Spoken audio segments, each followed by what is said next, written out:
Oke, baik. Yang pertama, pengertian medan makna. Menurut Kamus Besar Bahasa Indonesia, medan makna adalah bagian dari sistem semantik bahasa yang menggambarkan bagian bidang kehidupan yang direalisasikan oleh unsur kata yang maknanya berhubungan medan makna. Menurut Pateda, medan makna merupakan seperangkat makna yang mempunyai komponen umum yang sama atau saling terjalin. Berdasarkan maknanya, masing-masing leksem yang tercatat sebagai data penelitian dipisah-pisahkan menjadi beberapa kelompok leksem yang masing-masing membentuk sebuah medan makna. Pada dasarnya, medan makna itu terdiri atas seperangkat makna yang mempunyai komponen umum yang sama atau saling terjalin. Yang kedua, karakteristik medan makna. Yang pertama, seperangkat unsur leksem yang saling berhubungan. Yang kedua, mencakup bidang kebudayaan atau realitas. Yang ketiga, golongan, kolokasi, dan set. Yang keempat, variasi bidang kehidupan. Yang kelima, unsur leksikal yang terkait. Yang ketiga, contoh. Kata-kata seperti kuning, merah, hijau, biru, dan ungu memiliki hubungan makna karena semuanya merujuk pada warna. Setiap kata mewakili jenis warna yang berbeda, tetapi semuanya termasuk dalam satu kelompok warna. Yang keempat, analisis. Analisis medan makna adalah kajian tentang hubungan semantik antara kata-kata atau unsur leksikal yang memiliki hubungan makna yang erat. Medan makna dapat diklarifikasikan menjadi dua jenis. Yang pertama, kolokasi, hubungan sintagmatis kata yang sering muncul bersama, dan yang kedua, set, hubungan paradigmatis kata yang dapat saling menggantikan dalam konteks tertentu. Baik, yang berikut pengertian idiom. Menurut Kamus Besar Bahasa Indonesia, idiom adalah konstruksi yang maknanya tidak sama dengan gabungan makna unsurnya. Dengan kata lain, idiom adalah ungkapan atau frasa yang memiliki makna tersirat yang tidak bisa dipahami dari arti katanya secara langsung. Contoh, kambing hitam. Dalam peristiwa itu, Hansip menjadi kambing hitam, padahal mereka tidak tahu apa-apa.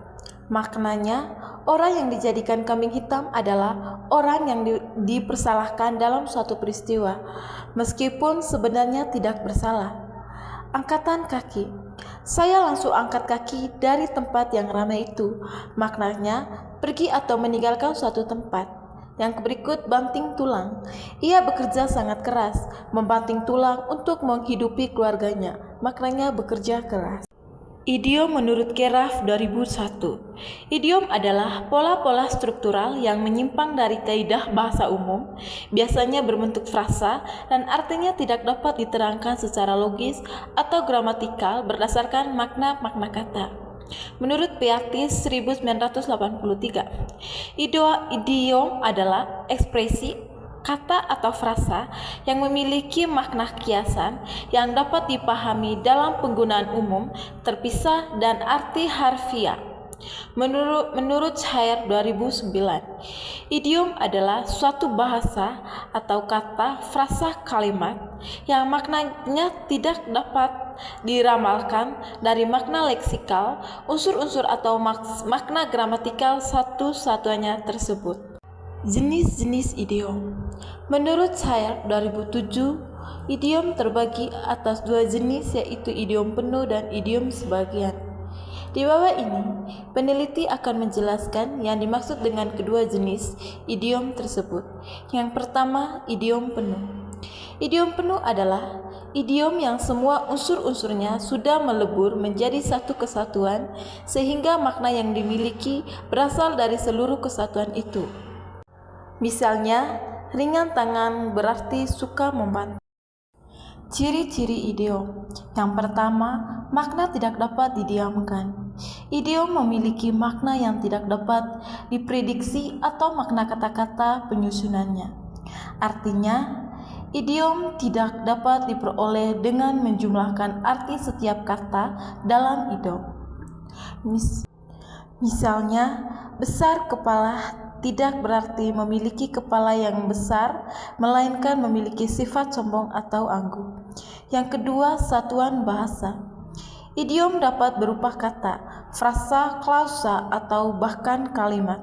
Contohnya, kata hati dalam ungkapan hati-hati atau berhati-hati.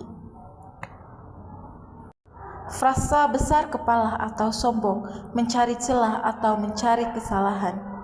Kalimat, dia terkenan musabah, dia mengalami kesulitan atau masalah. Yang ketiga, susunan kata yang tepat. Idiom memiliki susunan kata yang tidak dapat diubah atau diganti. Jika susunan kata diubah, maka idiom bisa berubah atau bahkan hilang. Contohnya, buka mata atau sadar tidak dapat diubah menjadi mata terbuka. Yang keempat, kata pendukung tidak dapat diganti. Kata-kata yang membentuk untuk idiom umumnya tidak dapat diganti dengan kata lain. Penggunaan kata dapat menyebabkan perubahan makna idiom atau menghilangkan makna idiom sepenuhnya. Contohnya, atau satu-satunya tidak dapat diganti dengan satu-satunya saja. Yang kelima, manfaatkan kehidupan masyarakat. Idiom seringkali mencerminkan pengalaman, budaya, atau pengalaman masyarakat pemakaiannya. Contohnya, idiom yang menggunakan bagian tubuh manusia meningkatkan mempresentasikan emosi atau kondisi egois. Contoh idiom. Berikut beberapa contoh idiom dalam bahasa Indonesia. Yang pertama, gulung tikar, berarti bangkrut atau gagal dalam usaha. Yang kedua, buah hati, berarti kesayangan atau anak kesayangan. Yang ketiga, kabar buruk, berarti kabar atau berita yang belum tentu kebenarannya. Yang keempat, daftar hitam, berarti daftar nama orang yang terlihat dalam tindak kejahatan. Yang kelima, membanting tulang, berarti bekerja keras. Yang keenam, tangan kanan, berarti orang kepercayaan atau asisten yang sangat penting. Yang ketujuh, mencari jarum di tumpukan seramik, berarti mencari sesuatu yang sangat sulit ditemukan. Yang kedelapan, membuang waktu, berarti melakukan sesuatu yang tidak berguna atau tidak produktif. Yang kesembilan, mengambil hati, berarti memenangkan hati atau mendapatkan kepercayaan seseorang. Yang kesepuluh, berakti-rakti ke hulu, berenang-renang ke tepian, berarti berusaha keras untuk mencapai tujuan.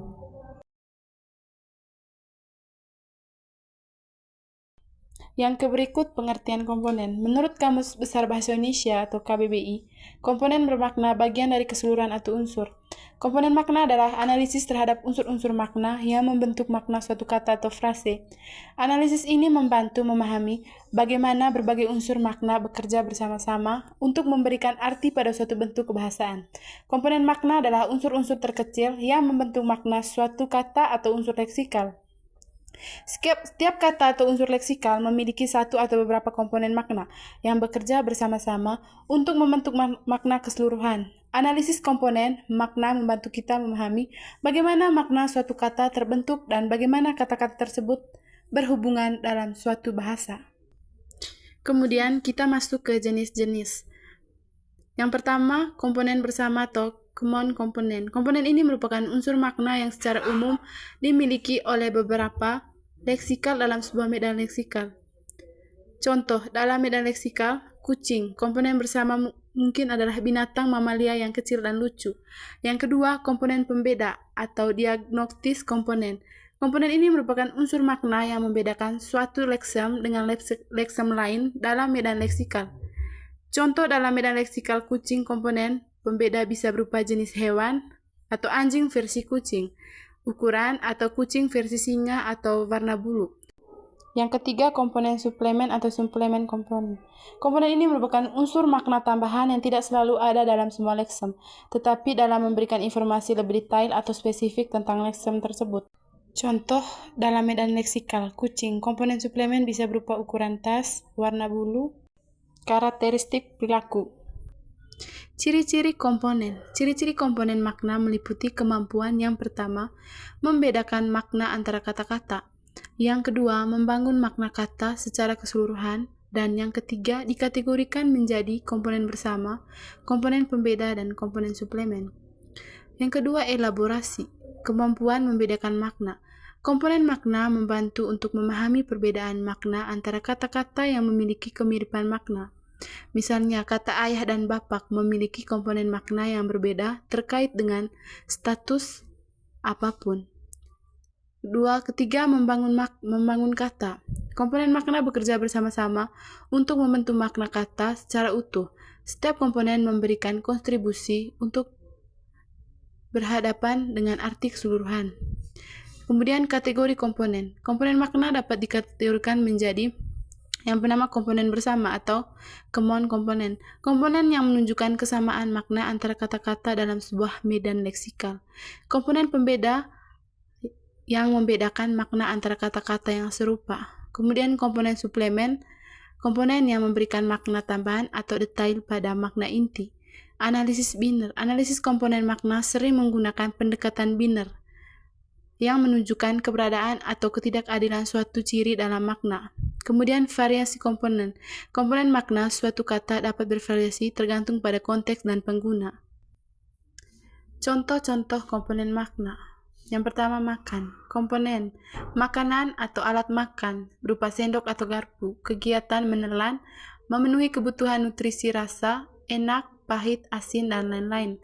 Contoh, saat makan nasi, kita mengasosiasikan dengan komponen-komponen tersebut. Yang kedua, beli. Komponen uang atau barang atau kegiatan transaksi, kepemilikan, keputusan. Contoh, saat membeli pakaian, kita memahami komponen-komponen tersebut. Yang ketiga, tidur. Komponen tempat tidur, kegiatan beristirahat, waktu atau malam, mimpi atau perasaan, atau tenang atau lelah. Contoh, saat tidur di malam hari, kita mengasosiasikan dengan komponen-komponen tersebut. Bekerja. Komponen pekerja tempat atau kerja kegiatan, waktu, gaji, tanggung jawab. Contoh, saat bekerja di kantor, kita memahami komponen-komponen tersebut. Yang keempat, tertawa. Komponen perasaan, senang, ekspresi wajah, suara, tawa, dan hiburan. Contoh, saat tertawa karena melihat sesuatu yang lucu, kita mengasosiasikannya dengan komponen-komponen tersebut. Baik, itu saja penjelasan atau pemaparan materi dari kami. Maka dari itu kami akan menyimpulkan keseluruhan dari 3 materi pokok yang kami bahas. Yang pertama, medan makna, yang kedua, idiom, dan yang ketiga, komponen makna. Medan makna, idiom, dan komponen makna adalah konsep-konsep penting dalam linguistik yang membantu kita memahami bagaimana bahasa bekerja dan bagaimana makna dapat dibentuk dan dipahami. Medan makna adalah jaringan makna yang terkait dengan kata-kata dan frasa-frasa dalam bahasa. Medan makna dapat membantu kita memahami bagaimana kata-kata dan frasa-frasa dapat memiliki makna yang berbeda-beda tergantung pada konteks dan situasi tertentu. Idiom adalah frasa atau kalimat yang memiliki makna yang berbeda dari makna literal kata-kata yang membentuknya. Idiom dapat membantu kita memahami bagaimana bahasa dapat digunakan secara kreatif dan efektif dalam komunikasi. Komponen makna. Komponen makna adalah bagian-bagian makna yang terkait dengan kata-kata dan frasa-frasa dalam bahasa. Komponen makna dapat membantu kita memahami bagaimana makna dapat dibentuk dan dipahami melalui analisis makna leksikal, kontekstual, konotatif, dan lainnya. Pemahaman tentang medan makna, idiom, dan komponen makna dapat membantu kita dalam berbagai bidang, seperti pendidikan bahasa, penelitian linguistik, dan komunikasi. Dengan memahami bagaimana bahasa bekerja dan bagaimana makna dapat dibentuk dan dipahami, kita dapat meningkatkan kemampuan berbahasa dan komunikasi kita. Baik teman-teman, itu saja pemaparan materi dari kami.